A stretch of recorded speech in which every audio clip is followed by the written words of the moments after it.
Sa gitna ng mga issue sa pambansang seguridad, nanawagan ng ilang kongresista sa mga kinaukulan na mas higpitan pa ang screening ng Chinese students na pumapasok sa bansa. Ang Bureau of Immigration may ikinasa na ring pulong ukol dito. Si Mela Lesmora sa detalye. Suportado ng ilang kongresista ang ginawang pagpapatawag ng Bureau of Immigration ng Urgent Interagency Action ukol sa isyu ng umano'y pagdami ng Chinese students sa bansa. Sa isang pahayag, iginiit ni BI Commissioner Norman Tansinco na mahalaga na mapaigting pa ng mga ahensya ng pamahalaan na bahagi ng Interagency Committee on Foreign Students ang mga hakbang sa pagbabantay ng mga dayuhang estudyanteng pumapasok sa bansa sa ngalan na rin ng pag-iingat sa ating pambansang seguridad.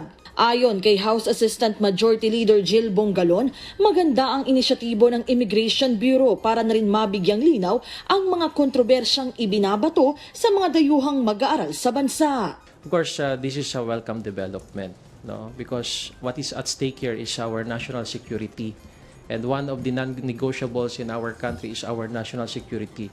We want to make sure that the screening process of these students who are interested to enter the Philippines and have their education here should go under a very strict, no, and process.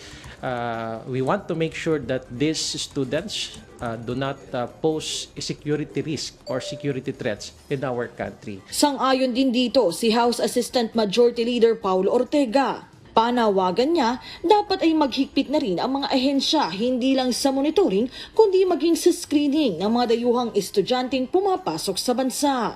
Dapat po yung mga ating national agencies, nakikita din po nila, may projections din po sila, and they should have reasons or dapat may gathering sila ng facts kung bakit po bakit dito sa Cagayan ang daming influx ng students. Something like that. Si Surigao del Norte Representative Robert Ace Barbers naman, una na ring ipinanawagan ang pagbasura ng Executive Order No. 285 ni dating Pangulong Joseph Estrada na nagbibigay kapangyarihan sa BI na mag-convert ng tourist visa sa student visa. Para kay Barbers, maaari kasi itong maabuso para sa pansariling interes ng ilan.